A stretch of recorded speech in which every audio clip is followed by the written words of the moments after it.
Bismillahirrahmanirrahim.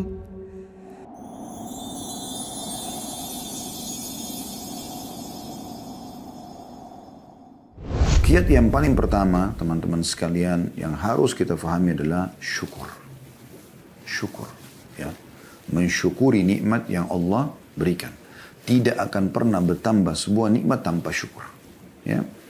Dan ingat, tolok ukur melihat nikmat itu adalah dengan pandangan agama. Jangan pernah mengikuti hawa nafsu Anda. Ini penting sekali, ya. Karena banyak orang, karena dia mengikuti hawa nafsunya, maka dia melihat makanan misalnya depan matanya belum mencapai target yang dia inginkan, maka dia tidak syukuri. Padahal sebenarnya itu sebuah nikmat, ya. Kita renungi dulu dalil-dalilnya, baru kita akan coba berikan beberapa contoh berhubungan dengan masalah ini. Misalnya yang pertama, teman-teman sekalian, Anda lihat surah Ibrahim, surah nomor 14 dalam Al-Quran. Ini ayat yang sangat masyhur, ya. Ayat 7-nya, surah Ibrahim, surah nomor 14 ayat 7. A'udzu billahi minasyaitonir rajim. Wa idh ta'adzana rabbukum la in syakartum la azidannakum wa la in kafartum inna azabi lasyadid. Ingatlah, maksudnya pelajarilah, ya. Katakanlah Tuhanmu memaklumkan atau menyampaikan, mengikrarkan, dan juga Allah menetapkan sebagai sebuah peraturan. Sesungguhnya jika kamu bersyukur, pasti, ya, aku akan tambah. Dan jika kamu mengingkari dalam kurung nikmatku, maka sungguhnya siksaku amat pedih. Anda bisa lihat di sini bagaimana Allah Subhanahu Wa Taala menekankan masalah itu, syukur. Dan kalimat syukur itu, alhamdulillah. Sederhana sekali. Tidak mengambil energi, tidak mengambil banyak waktu. Dan perlu Anda aplikasikan syukur itu dalam realita, ya. Seperti misalnya, selain lisan kita bersyukur, hati kita meyakini, kita juga realitakan itu. Maksudnya, bisa kita diberikan makanan, kita juga berbagi pada orang, ya. Kita coba berbagi, itu sebagai tambah penyempurnaan terhadap syukur tersebut. Makin Anda berbagi dengan orang lain, maka makin terbuka pintu-pintu rezeki itu. Itu bentuk aplikasi syukur, ya. Karena banyak orang selalu cuma mau menerima, cuma mau ditraktir, ya. Cuma mau diberi, tapi tidak pernah mau memberi. Nah, ini berbeda, tidak memahami makna syukur yang sebenarnya. Juga Anda bisa lihat Allah SWT sebutkan dalam surah Al-Ankabut, surah nomor 29 ayat 17, ya. Surah nomor 29 ayat 17. Silakan Anda buka. Allah berfirman, A'udzubillahi minasyaitonirrajim. Innama ta'buduna min dunillahi awthanan wa takhluquna ifka. Innal ladzina ta'buduna min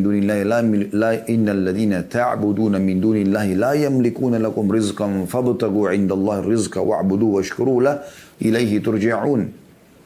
Artinya sungguhnya apa yang kamu sembah selain Allah itu adalah berhala. Tidak ada manfaatnya. Kuburan, patung, jimat, pohon, apalah selain daripada Allah. Berhala, ya. Dan kalian buat-buat itu dengan dusta. Bohong. Oh, ini punya kekuatan, ini bisa memberikan rezeki, ini bisa menyembuhkan penyakit. Dusta besar, ya. Allah mengatakan itu, ya. Kalau itu semua ifka, kedustaan. Orang-orang Mekah begitu. Mereka bawa patung, yang uniknya mereka yang datangkan batu itu, mereka yang pahat, mereka yang ukir, mereka yang bentuk matanya, hidungnya, mulutnya, mereka yang warnain, mereka yang kasih nama, lalu mereka panggil Tuhan. Ini kebodohan yang luar biasa, gitu kan? Berapa banyak orang juga begitu dalam sholat. Iyyaka na'budu wa iyyaka nasta'in. Hanya kepadamu kami menyembah, hanya kepadamu kami minta tolong. Habis salam, minta pada kuburan di sebelah masjidnya. Lalu mana komitmen tadi Anda katakan hanya kepadamu, hanya kepadamu?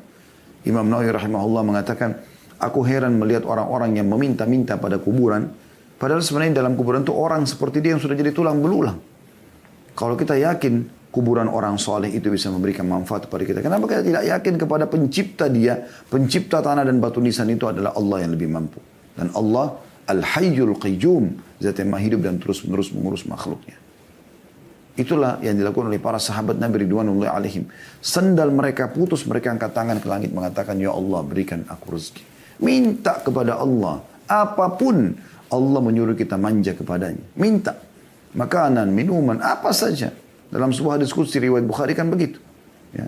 Kata Allah SWT, wahai anak Adam.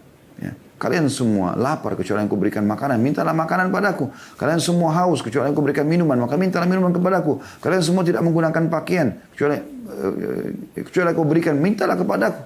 Allah SWT suruh minta kepadanya. Minta. Allah selalu suruh kita minta, manja kepadanya. Kenapa gak mau? Ya. Tapi banyak orang menipu dirinya sendiri. Bahkan saya pernah ketemu dengan seorang ikhwah. Waktu awal-awal dia hijrah, dia memberikan kepada saya sebuah benda gitu. Benda ini seperti kaca gitu. Tiba-tiba dicelupin di air, lalu kemudian dia bilang, Ustaz coba minum airnya, saya minum. Terus kemudian ditekan tangan saya dari belakang katanya. Saya coba praktekin. Ya. Habis itu dia bilang, lebih ringan kan Ustaz? Saya bilang, akhi, ini kebohongan. Pastikan antum ini membeli barang ini dari orang-orang yang tidak benar. Dari dukun dan seterusnya. Mereka menjual ini. Dia bilang, ya Ustaz, saya beli ini 5 juta. Ya, ini kebohongan. Dibohongi, menipu orang. Allah tidak pernah seperti itu. Allah menyuruh kita memohon kepadanya. Allah menyuruh kita berbagi sama orang lain, lalu Allah berikan kepada kita, iya. Itu iya. Tapi pergi ke dukun-dukun ini semua ifka, kedustaan, kebohongan ini. Dan Allah mengatakan, saya ulangi, sungguhnya apa yang kamu sembah selain Allah itu adalah berhala. Dan kamu berbuat dusta dengan itu. Sesungguhnya yang kamu sembah selain Allah itu tidak mampu memberikan rezeki kepadamu. Tidak akan pernah mampu memberikan rezeki kepadamu. Maka mintalah rezeki itu dari sisi Allah saja. Dan sembahlah dia, tunduk dan patuh kepadanya. Dan bersyukurlah kepadanya. Ya, ini saksi bahasan kita.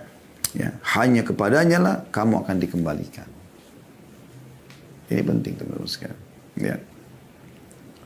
Kemudian juga bagaimana Allah sebutkan dalam surah Saba. Surah nomor 34 dalam Al-Quran. Tentang negeri Saba. Ya. Itu di ayat 15-nya. Di ayat 15. Allah subhanahu wa ta'ala berfirman. Laqad kana li saba'in fi maskanihim ayah.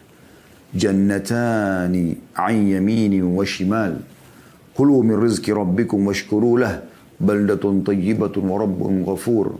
Sesungguhnya pada kaum Saba, orang-orang yang tinggal di negeri Yaman di zaman dulu, ada tanda-tanda kekuasaan Tuhan di tempat kediaman mereka, yaitu 2 buah kebun di sebelah kanan dan sebelah kiri mereka. Lalu dikatakan kepada mereka, makanlah olehmu dari rezeki yang dianugerahkan Tuhanmu dan bersyukurlah kepadanya. Nikmati, syukur. Negerimu, kalau kau bersyukur kepada Allah, ya, akan menjadi negeri yang baik, makmur, subur, dan Tuhanmu juga maha pengampun. Artinya kalau ada kesalahan pun Allah masih maafkan. Ya. Ini poin penting untuk kita ketahui teman-teman sekalian. Jadi semua negeri yang selalu menyembah Allah, bersyukur kepada Allah, Allah akan limpahkan rezekinya. Semua negeri yang kufur maksiat kepada Allah, Allah akan datangkan cobaan-cobaan yang akan menahan rezeki-rezeki mereka. Ya. Ini penting untuk digarisbawahi teman-teman sekalian. Bahkan subhanallah kadang-kadang ada hal-hal yang kita anggap bukan rezeki, sebenarnya rezeki dari Allah subhanahu wa ta'ala. Ini sering saya kasih contoh tapi saya ingatkan kembali ya. Seperti misalnya lapar, haus, capek, ya. Banyak orang menganggap ini siksaan. Karena kalau ditanya, apakah Allah mau lapar? Dia bilang tidak mau. Apakah mau haus? Dia bilang tidak. Capek enak nggak? Enggak enak. Ya. Padahal sebenarnya lapar itu teman-teman adalah rezeki dari Allah agar kita bisa merasakan nikmatnya makanan. Ya. Coba kalau Anda kenyang, Anda tidak tahu harus mau makan, Anda tidak tahu nikmatnya makanan itu. Anda cuma tahu, ya sudah, makan saja. Ya.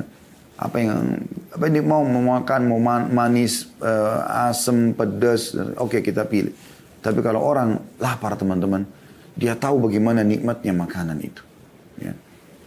Begitu juga dengan orang haus, dia tahu nikmatnya dahaga itu, dia tahu nikmatnya minum. Begitu juga dengan capek. Anda kalau dari pagi sampai malam tidur terus, kemudian malam disuruh tidur lagi, mungkin Anda tidak bisa tidur. Tapi kalau dari pagi sampai malam Anda bekerja, Anda capek sekali. Dan malam Anda istirahat walaupun cuma 2-3 jam, nikmatnya luar biasa. Harusnya mulai sekarang, kalau kita lapar, haus, capek, jangan lagi mengatakan, aduh lapar, aduh haus, aduh capek. Alhamdulillah lapar. Alhamdulillah haus. Alhamdulillah capek. Karena semua itu jembatan untuk merasakan nikmatnya. Atau merasakan besarnya nikmat Allah subhanahu wa ta'ala. Ya. Ini termasuk ya yang perlu diperhatikan. Yaitu masalah kita bersyukur kepada Allah Subhanahu wa taala. Ya.